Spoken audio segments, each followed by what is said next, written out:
L'acédie est l'une des 8 passions de l'âme définies par les pères du désert ou les pères de l'Église, notamment dans la tradition orthodoxe, et principalement et essentiellement par Évagre le Pontique.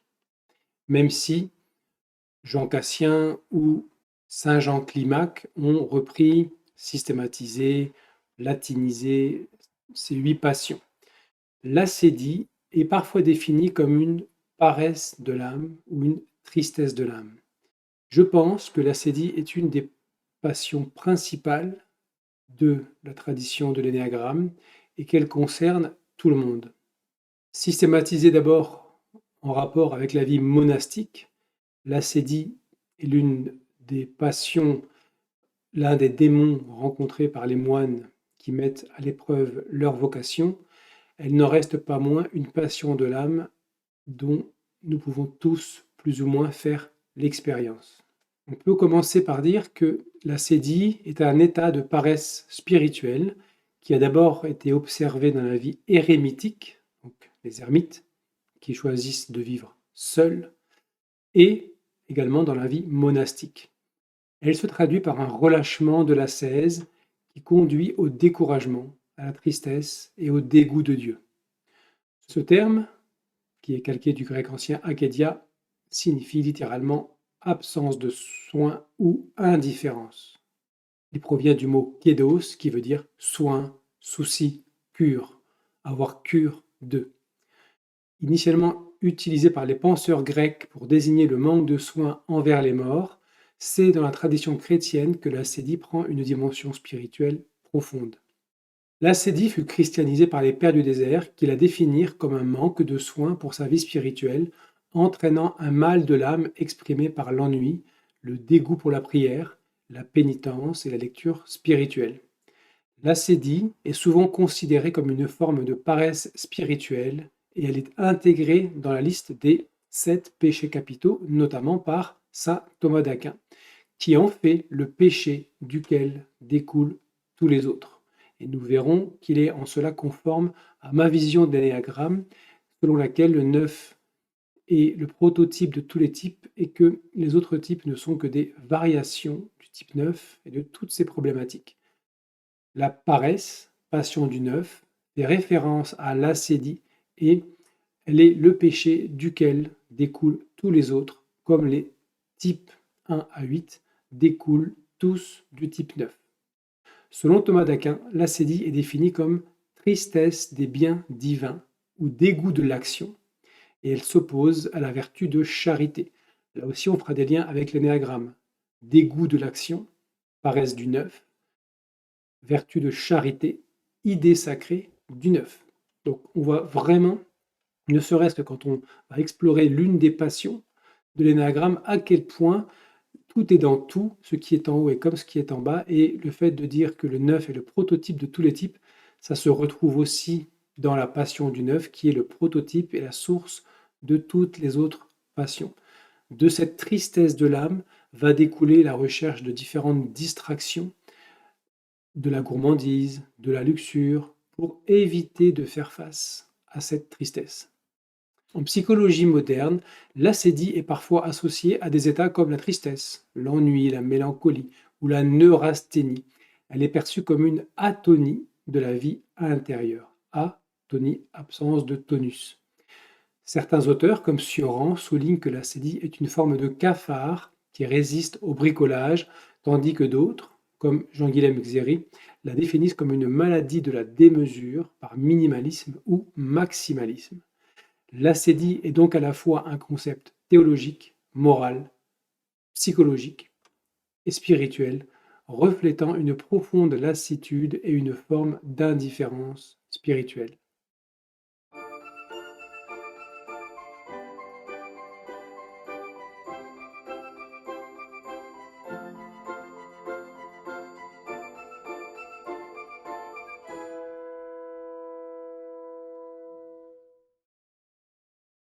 Bonjour et bienvenue dans cette vidéo. Un sujet extrêmement important que les passions de l'âme, 7 péchés capitaux dans la tradition catholique, 8 passions de l'âme définies par Évagre le Pontique dans la tradition orthodoxe et 9 passions de l'âme définies par l'énéagramme.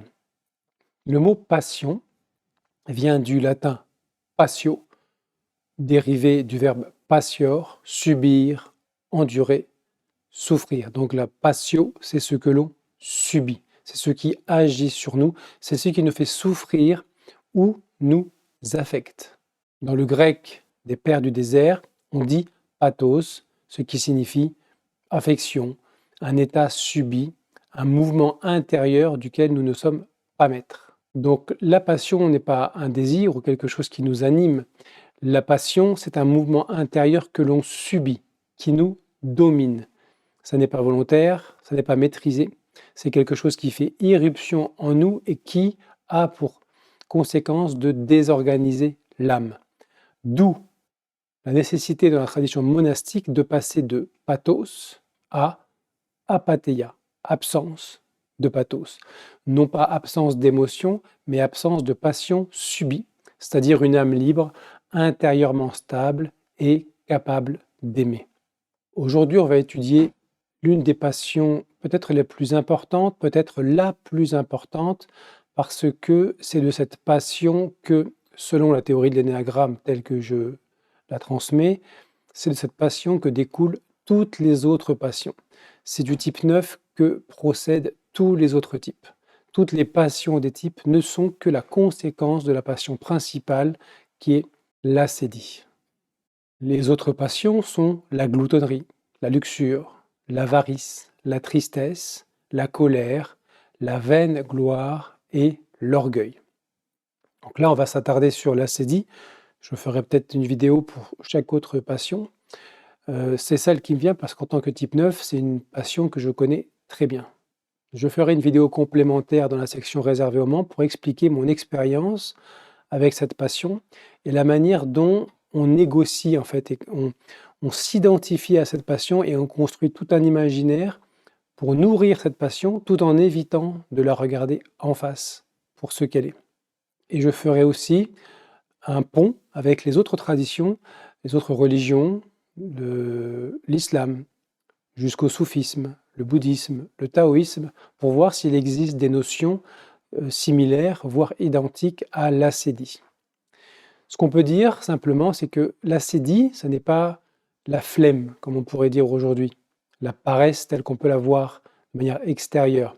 Ça, c'est l'une des conséquences parfois visibles de l'acédie, mais ce n'est pas la seule, loin de là. L'acédie, c'est une tristesse et une atonie, une absence de tonus intérieur devant le bien de Dieu, qui est lié à l'idée sacrée du point 9, l'amour sacré.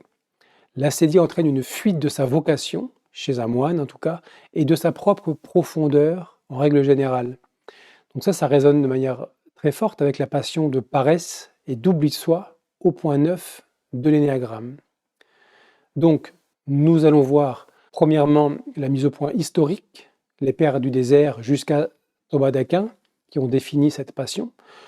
On va voir ensuite la perspective de quelqu'un qui m'a beaucoup inspiré, le père Alphonse Gottman, qui était un prêtre orthodoxe, mais disciple de Karlfried Graf Durkheim, un maître spirituel dans la tradition du zen. Donc, quelqu'un qui avait une approche intérieure plus que dogmatique. Et puis, je ferai un petit lien structuré avec l'énéagramme et la passion du type 9. Donc, premièrement, l'acédie chez les pères du désert et les premiers chrétiens. Le mot lui-même d'acédie, ça signifie manque de soins. Étymologiquement, acédie vient du grec akédos, a préfixe privatif, kédos soin, on l'a vu, cure. Donc acédie, étymologiquement, signifie manque de soins ou absence de sollicitude. Donc ce n'est pas ne rien faire, mais plutôt ne plus prendre soin de son âme, de sa relation à Dieu ou de sa vocation si on est moine. Donc je peux être extrêmement actif dans la vie extérieure, profane, pour mieux éviter de prendre soin de mon âme. Donc ça ne concerne pas que des gens qui sont apparemment paresseux, et ça ne concerne pas que les types 9, même si c'est la passion principale du 9. Le premier à employer ce terme, c'est Origène, le tout premier père de l'Église. Mais ou l'un des tout premiers pères de l'Église, mais c'est Évagre le Pontique, au VIe siècle, qui lui donne son statut dans la liste des 8 pensées mauvaises, logismoi, qui deviendront plus tard les péchés capitaux. Ce sont les ancêtres, quelque part, des 7 péchés capitaux. Après Origène, Évagre le Pontique, qui nomme le démon de midi, cette passion de l'acédie. Chez Évagre, l'acédie est l'un des 8 grands logismoi, c'est-à-dire les passions de l'âme. Gloutonnerie, luxure, avarice, tristesse, colère, vaingloire, orgueil et acédie. Il la décrit comme le démon le plus pesant, celui qui attaque surtout au milieu du jour quand le soleil est au plus haut et que, paradoxalement, tout semble vide à l'intérieur. Donc là, on a un lien intéressant entre l'extérieur et la répercussion de ce qui se passe à l'intérieur. Nous sommes tout à fait dépendants, en tout cas en lien avec notre environnement. L'été, nous ne ressentons pas la même chose que l'hiver. L'été, nous sommes dans l'action, nous sommes à l'extérieur. L'hiver, nous sommes plutôt à l'intérieur de nos maisons. On se réchauffe au feu de la cheminée. Donc intérieurement, l'hiver, c'est le temps de l'introspection et de rechercher le feu à l'intérieur. Le Christ à l'intérieur. Je vous renvoie sur cette vidéo pour comprendre ce qu'est le Christ intérieur. Les traits principaux de l'acédie, tels qu'ils sont résumés par la tradition, c'est l'impression que le temps se dilate. Le jour semble avoir 50 heures. Le soleil paraît immobile, comme cet ennui profond qui nous amène à apercevoir le temps comme s'étirant et de plus en plus long. Une aversion pour la cellule, pour la vie monastique, pour le lieu où l'on est. Et transcrit chez nous, ça peut être pour la voie que l'on a décidé de suivre. On commence à avoir une aversion pour cette voie. Un autre point, une forme d'instabilité intérieure, d'agitation, comme pour le moine, regarder sans cesse par la fenêtre de sa cellule, compter les heures, envie de changer de monastère, de direction spirituelle, envie de changer de voie en général, et même de voie dans la vie profane dans laquelle nous sommes. Parfois, j'ai un métier et puis cette acédie se manifeste, donc je vais avoir besoin de changement pour ne pas faire face à cette acédie, alors que j'ai besoin de voir en face cette tristesse, ce manque de soin à mon âme, et non pas de distraire mon attention par une nouvelle activité. Un autre point, un autre trait principal, consiste à négliger ses devoirs spirituels, son travail spirituel, ses tâches. Également, le soupçon envers les frères. Il n'y a plus de charité, personne ne me comprend, etc. Soupçon envers les autres. Je me sens incompris, je n'ai plus ma place ici. Et donc, in fine, une tentation de fuir, de quitter le monastère, de quitter la vie monastique, de quitter la vie spirituelle que l'on a choisie, de quitter la vie que l'on a choisi de mener tout simplement. Au niveau phénoménologique, c'est un mélange étrange, particulier à saisir, entre une torpeur et une agitation, entre un ennui et une suractivité de fuite. Ça peut être une fuite dans le travail, ça peut être une fuite dans la lecture, ça peut être une fuite dans la nourriture, dans des distractions, la télévision, etc. Ce n'est donc pas une paresse tranquille comme on pourrait l'imaginer, mais plutôt un malaise existentiel qui rend impossible pour nous de demeurer là où Dieu nous a placés.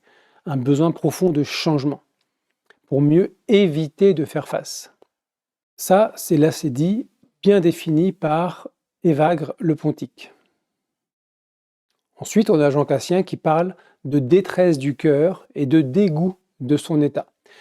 Jean Cassien, qui a transmis les notions élaborées par Évagre au monde latin, il consacre le livre 10 des institutions à l'esprit d'accidie. Il l'a traduit comme lassitude ou détresse de cœur, particulièrement éprouvante vers la 6e heure, le milieu du jour. Il décrit très concrètement l'acédie chez un moine. Le moine trouve tout trop long. Il regarde sans cesse le soleil, qui a l'impression qu'il ne bouge pas. Il est pris d'un dégoût pour sa cellule, pour la lecture, la prière. Il rêve d'un autre monastère, d'autres frères, d'un autre abbé. Il devient impatient, irritable, critique, puis totalement inactif ou fuyant. Chez Cassien, comme chez Évagre, l'ascédie n'est pas d'abord morale, c'est une maladie de l'âme, un déséquilibre profond qui défait la stabilité intérieure et donc qui défait la prière pure. Je perds l'accès à la prière pure à cause de l'ascédie. Ensuite, chez Grégoire le Grand, toujours dans la tradition monastique, on parle de tristesse spirituelle. Grégoire le Grand va réorganiser les vices et va diluer l'ascédie dans la tristesse. C'est-à-dire qu'avant, on avait la tristesse d'un côté et l'ascédie de l'autre. Il mélange les deux. Elle devient un aspect d'une tristesse qui paralyse, qui se manifeste par une torpeur dans l'accomplissement des commandements de Dieu et un vagabondage de la pensée. Très typique du type 9, très visible, disons, chez le type 9. L'ascédie perd alors un petit peu de sa netteté technique, mais elle garde cette idée d'une tristesse qui entraîne un désintérêt, une négligence, une fuite devant ce que Dieu demande. Ensuite vient un tournant théologique avec saint Thomas d'Aquin. Dans sa Somme théologique, il redonne une définition très claire de l'ascédie. Il classe l'ascédie parmi les péchés contre la charité qui est liée à l'amour et à l'amour sacré du point 9. Tristitia de bono divino, tristesse devant le bien spirituel en tant qu'il est bien divin, un bien qui vient de Dieu. Donc tristesse devant le bien spirituel reçu de Dieu. Taedium operandi, le dégoût d'agir, c'est-à-dire une fatigue, une répugnance à accomplir des actes qui sont censés nous conduire à Dieu. Il cite aussi une définition qu'il a reprise de Jean Damascène comme tristesse qui alourdit le cœur au point qu'il ne veut plus rien faire de bien. Donc on peut reformuler, l'ascédie, c'est la perte ou le refus de la joie de Dieu, de la bénédiction de Dieu, qui se traduit par une lourdeur, un dégoût, un à quoi bon vis-à-vis de tout ce qui mettrait en mouvement vers lui, vers Dieu. Il y a un aspect quelque part de l'ascédie qui vient du fait que je réalise que la vie est courte, que la vie a une fin, que je vais mourir, et dans la profondeur de mon psychisme, il y a quelque chose qui dit « mais à quoi bon ? De toute façon, je vais mourir, à quoi bon ?» Ça n'est pas conscient. Quand ça commence à devenir conscient, ça devient intéressant, c'est que je commence à regarder l'ascédie en face. J'ai cessé de la fuir, j'ai cessé de rajouter tout un tas de matériel psychologique et imaginaire par-dessus, comme de l'apitoiement, comme de la culpabilisation, comme plein de choses, pour juste regarder en face qu'il y a un aspect en moi qui devient consciemment, je veux dire, non plus viscéralement, mais consciemment, que nous allons mourir et que une partie de nous se dit « mais à quoi bon ?» D'où cette tristesse de l'âme qui produit une paresse de l'âme, ce « à quoi bon ?» qui vient de la prise de conscience que je vais mourir, que c'est inévitable, que ça approche et que dans ce cas-là, pourquoi faire tout ça? Et c'est quelque chose qu'il faut dépasser, parce qu'évidemment qu'il y a un intérêt. Saint Thomas d'Aquin va préciser que le contraire de l'ascédie, c'est la joie de la charité. L'âme qui aime Dieu se réjouit de tout ce qui la rapproche de lui. L'ascédie, elle, c'est l'opposé. Elle s'attriste de cette même chose, comme si Dieu ou la sainteté était trop lourd, trop exigeant. Il y a une forme de grande lourdeur et d'inertie, qui est vraiment la particularité du type 9, l'inertie. Dans l'approche diamant, le type 9 est lié à un animal, l'éléphant, pour montrer cette inertie. Soit je me mets en mouvement et je ne sais pas m'arrêter, je suis pris dans le mouvement, soit au contraire, j'ai une énorme difficulté à me mettre en mouvement, d'où la procrastination qui est l'apanage de tous les types, mais particulièrement du type 9. Donc l'ascédie, c'est la joie de la charité. L'âme se réjouit de ce qui la conduit à Dieu. Dans l'ascédie, l'âme trouve extrêmement lourd tout ce qui la conduit à Dieu. Elle délaisse ou elle le fait avec beaucoup de lourdeur. Tous les actes et pratiques qui pourraient la rapprocher de Dieu. Alphonse Gottman, donc, définit l'ascédie comme une atonie de l'âme. Alphonse Gottman est décédé il y a quelques années. C'était un prêtre orthodoxe. Il travaillait avec son épouse, Rachel Gottman, et il était disciple de Karl Friedrich Graf Durkheim. Donc il reprend dans son livre La guérison des maladies de l'âme, que je vous conseille particulièrement. Donc il relie les passions classiques, la gourmandise, l'avarice, la colère, la tristesse, l'ascédie, la vaine gloire, l'orgueil, comme autant de maladies spirituelles à guérir. Les péchés sont des maladies à guérir. Et donc, dans l'énéagramme, on nous dit bien que les passions de l'âme, enfin j'estime que les passions de l'âme sont la conséquence de la perte de contact avec les vertus de l'âme, et que le travail, c'est de guérir de ces passions et retrouver les vertus correspondantes, qui sont des vertus essentielles, qui sont l'apanage de mon être. Sauf quand je m'identifie au moi, et donc je laisse émerger toutes les passions de l'âme ou les péchés capitaux. Dans le chapitre qu'il consacre à l'ascédie, il la définit comme une atonie de l'âme, du psychisme, comme un homme fatigué de la vie, comme un processus qui mène à une forme d'enfer intérieur. Mais cet enfer intérieur a des remèdes. Toute maladie a des remèdes, et des remèdes précis comme le repentir. Je vous envoie justement cette vidéo sur les remords de conscience, le repentir, la contrition, la componction, qui est un aspect très important de la vie intérieure, et l'ouverture à la nouveauté de Dieu. Voici que je fais toutes choses nouvelles. L'ouverture à la nouveauté de Dieu, c'est la reprise de contact avec la vision du monde depuis l'espace de l'essence, de la présence, dans lequel tout apparaît comme neuf, toujours renouvelé. D'où cette phrase des Écritures, « Voici que je fais toutes choses nouvelles ». Si on synthétise la perspective du père Gottman, l'ascédie est une fatigue existentielle dans laquelle on n'a plus envie de vivre vraiment, on n'a plus goût pour rien. Ça peut être rapproché de la nuit obscure des sens de Saint Jean de la Croix. C'est une atonie du cœur. Le cœur ne répond plus à l'appel de Dieu, à l'appel de la vie. Il est dans sa lourdeur, dans son inertie. C'est une déformation de la passion de Dieu véritable. Au lieu d'être feu du désir de Dieu, la passion se tourne vers le néant, vers une forme de laisser tomber, de à quoi bon. Et la guérison passe par la prise des consciences que cette tristesse n'est pas la vérité de l'âme, mais l'oubli de son âme. La prière du cœur, la prière de Jésus, comme acte de confiance, qui consiste à répéter sur la respiration « Seigneur Jésus-Christ, Fils de Dieu, aie pitié de moi, pécheur ».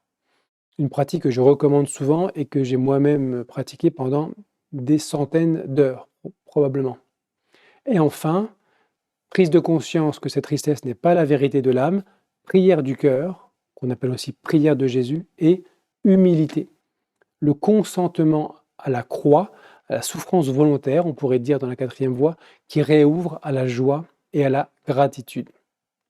Donc, en clair, chez Alphonse Gottman, l'ascédie, c'est l'âme qui ne veut plus répondre à sa vocation de divinisation, une sorte de burn-out spirituel où l'on n'ose plus espérer et où l'on se replie sur un petit moi fatigué, désespéré, une forme de désespoir. Donc si on croise tout ça, Évagre le Pontique, Jean Cassien, Thomas d'Aquin, Alphonse Gottman, on pourrait proposer une définition à 3 niveaux. Premier niveau, le niveau psychique ou existentiel. Une atonie, une lassitude, un ennui, une impression que tout est de trop, tout est difficile. Une fuite devant la tâche réelle, la prière, le travail, l'engagement, quel qu'il soit. Et une oscillation entre l'agitation et l'énergie. Une suractivité, qui est une fuite, et un effondrement, et ainsi de suite. Ce jeu entre le 9 et le 3 et le 9. Le 3 qui est dans l'hyperactivité pour se fuir lui-même et qui peut tomber dans une forme de totale inertie, une dépression, une ascédie quand il va en désintégration vers le 9. Donc le premier niveau psychique ou existentiel, le deuxième niveau, au niveau vocationnel, pour les moines ou pour toute personne engagée dans une vie spirituelle, un dégoût de sa place, de son état de vie, de sa mission, une impossibilité de demeurer là où Dieu m'a planté quelque part. Je sors de mon chemin de vie, je n'en veux plus. Je suis fatigué, je suis lassé. Et une imagination qui rêve d'ailleurs, qui fantasme d'une autre vie, mais sans jamais vraiment s'y engager non plus. Donc là, on voit bien les ressorts de ce dégoût de soi-même, cette inertie intérieure, cet oubli de sa possibilité de s'affirmer et de faire ce qu'on a à faire là où on a à le faire, typique du type 9, et l'imagination, rêverie, vagabondage, fantasmagorie, qui est tout à fait aussi typique du type 9. Enfin, au niveau spirituel ou théologique, on pourrait la définir comme la tristesse que l'on éprouve devant le bien de Dieu lui-même, c'est-à-dire la perte de la joie, du sentiment ou de l'expérience de la charité. La charité n'est pas l'acte de donner. La charité, c'est peut-être comme ça, peut-être l'origine du mot charité, cœur, je ne sais pas, je vais rechercher. Non, c'est plutôt caritas, ce qui est cher, ce qui est précieux. Donc, c'est rendre l'autre cher, l'aimer d'un amour précieux, d'un amour gratuit, d'un amour divin, d'un amour inconditionnel. Enfin, dans ce niveau spirituel, le refus, plus ou moins conscient de se laisser transformer par l'amour, une résistance aux exigences de l'amour divin. Amour sacré du point 9, toujours. Donc, pour terminer sur une formule courte, l'acédie, ça serait la paresse du cœur vis-à-vis de Dieu. Je sais qu'il m'appelle, je sens qu'il m'appelle, mais franchement, pas maintenant, pas comme ça. C'est trop, j'en ai marre, c'est trop difficile. Dieu, que l'on soit religieux ou que l'on voit cela comme un processus d'éveil intérieur, c'est exactement la même chose dont il est question. Nous allons terminer par faire un lien avec l'énéagramme, puisqu'il y a un lien très clair entre les 8 passions de l'âme chez les pères du désert et les 9 passions de l'énéagramme. On rajoute simplement la passion de la peur. Dans l'énéagramme, la passion classique du point 9, c'est la paresse ou l'indolence. Mais certains auteurs, ceux qui voient de manière un peu plus lucide, expliquent que ce n'est pas forcément la paresse de comportement, c'est une inertie de la conscience. M. Grosjev dirait le sommeil, l'état de sommeil. Et il n'est pas réservé au type 9, il concerne tout le monde. C'est pour ça que je dis que le 9 est vraiment le prototype de tous les types. Tous les types vivent dans une forme d'inertie de la conscience. Donc on peut formuler plusieurs parallèles plutôt très nets avec l'acédie. Déjà, premièrement, il y a une structure commune entre l'acédie et la paresse du 9. C'est le refus de se réveiller à son être. L'acédie, vue comme un refus de se laisser réveiller et mobiliser par le bien divin, une résistance devant la vocation, devant la transformation intérieure dans laquelle on s'est engagé, et une fuite dans l'ennui, l'agitation, les distractions. La paresse du 9, c'est un refus de se laisser réveiller et mobiliser par son être propre. Donc, désir, colère, vocation personnelle, etc. Il y a une anesthésie de la colère chez le 9 et donc de l'énergie d'affirmation, de pouvoir se mobiliser et se mettre en mouvement. Chez le 9, il y a une tendance à se dissoudre dans les autres, dans le confort, dans le quotidien, de s'oublier, d'oublier son âme. Et une fuite, non pas dans l'ennui, mais dans la routine, les anesthésies, écran, nourriture, rêverie, procrastination, etc. Donc, dans les deux cas, l'acédie des pères du désert ou la paresse ou l'indolence du 9, il y a une fuite de la conscience vive. Je préfère rester dans une forme de coton plutôt que d'entrer dans le feu de ce que je suis appelé à vivre. L'indolence vient du latin indolentia, qui signifie liberté de la douleur ou libérer de la douleur, insensibilité. Donc, cette insensibilité indique ce besoin de s'anesthésier. Et la tristesse de l'âme amène une forme de paresse qui nous amène à nous anesthésier. à ne plus nous ressentir, nous sentir et à ne pas agir. Or, la vertu du point 9, lorsqu'il regagne son territoire réel, c'est l'action essentielle. L'action dans le monde et l'action à partir de l'essence, quelque part d'une essence réveillée et qui accepte sa destinée. Si on regarde les choses du point de vue de la dynamique psychologique, on peut parler de ce qu'on appelle temporisation et auto-anesthésie. Les descriptions d'Evagre ou de Cassien sur le moine qui regarde le soleil en pensant que la journée a 50 heures, en rêvant d'un autre monastère tout en restant sans bouger dans sa loge, ressemble beaucoup à une sorte de version spirituelle du type 9. Reporter, procrastiner. Je prierai vraiment, mais plus tard. Je me convertirai plus tard, etc. Se perdre dans des petites activités secondaires, c'est le point 9, pour ne pas toucher à l'essentiel.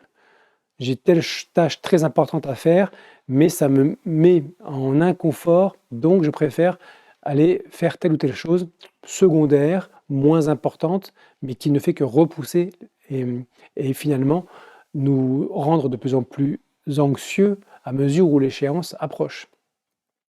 Se dire que ça ne sert à rien, que de toute façon rien ne change, c'est aussi une manière assez récurrente dont fonctionne le type 9.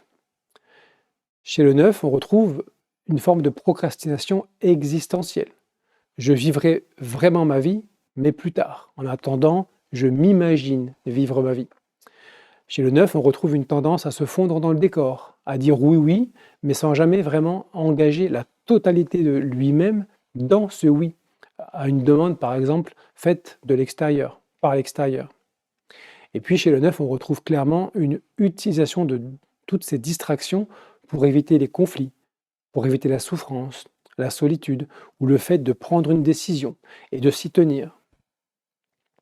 La différence, c'est que la cédille, elle vise explicitement la relation avec Dieu, tandis que la paresse du 9, elle touche toute la structure de la personnalité. Mais en profondeur, ce qui est évité est très très proche, c'est le réel vivant qui vient déranger ma torpeur. Et donc je me replonge dans la torpeur pour éviter le réel. Quelque part, dans la tradition des pères du désert, l'ascédie vise Dieu vu comme une relation avec un Dieu à l'extérieur, alors que chez le 9, toute la structure psychologique qui témoigne de cette paresse témoigne exactement du même état intérieur, se couper de cette divinité intérieure, l'anesthésier, ne plus exister vraiment et exister plutôt en imagination et vivre à partir d'une inertie très très forte qui m'empêche une action véritable.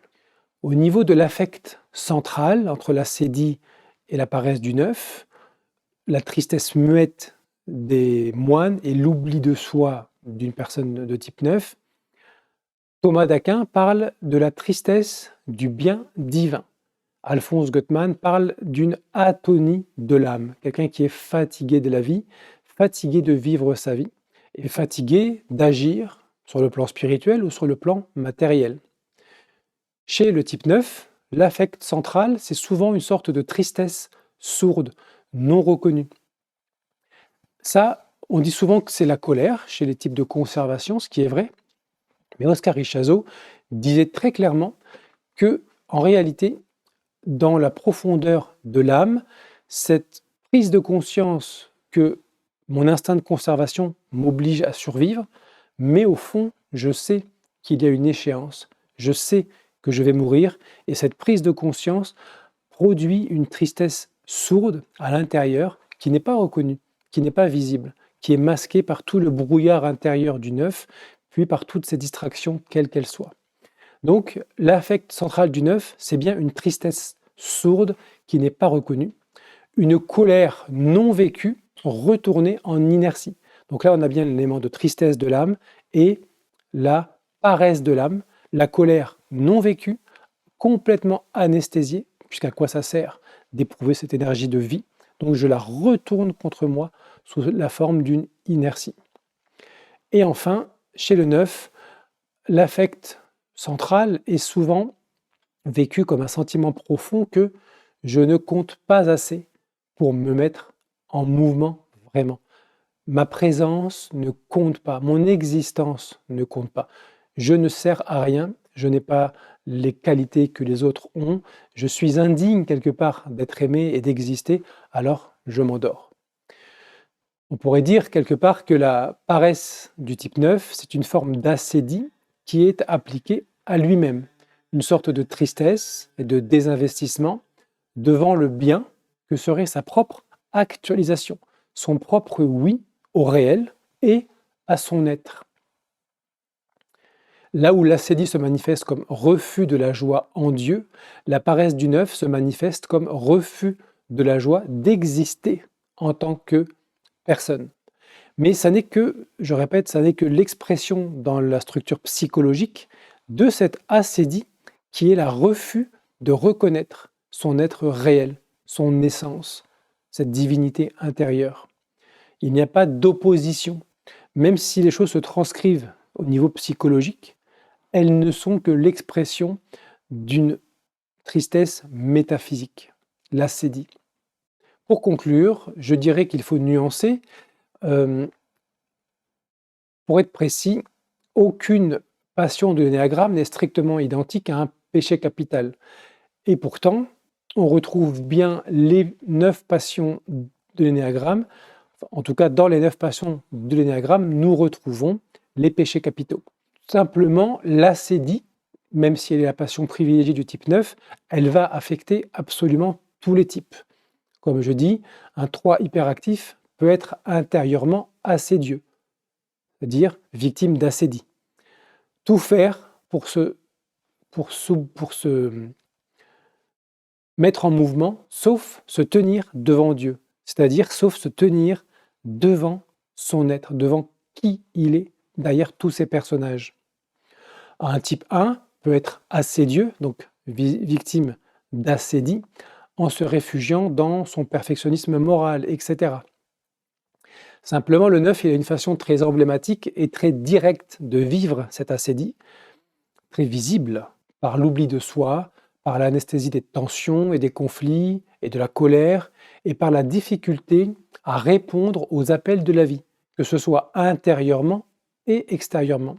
Donc on pourrait dire sur un point théologique que l'ascédie, c'est une déformation de la vertu de charité, un vice contre la joie en Dieu, alors que du point de vue de l'énéagramme, la paresse du 9, c'est une déformation de la capacité de présence unifiante, un vice contre le réveil de soi-même et contre l'engagement dans la vie, et dans l'existence et dans sa vie intérieure. C'est précisément au point 9 que la structure de la personnalité donne l'icône la plus parlante de ce que les pères du désert ont décrit concernant l'ascédie. Je sais qu'il y a un bien, mais je n'ai plus le cœur à y aller.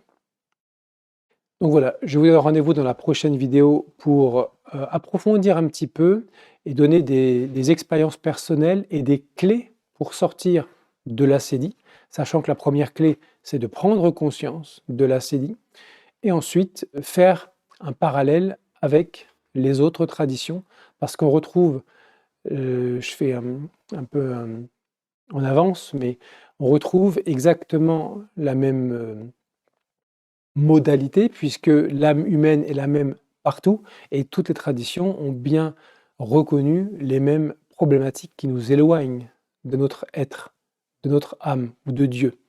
Donc nous ferons un pont avec d'autres traditions et nous verrons que c'est universel. Je vous souhaite une bonne intégration, une bonne digestion et je vous dis à bientôt dans la prochaine vidéo.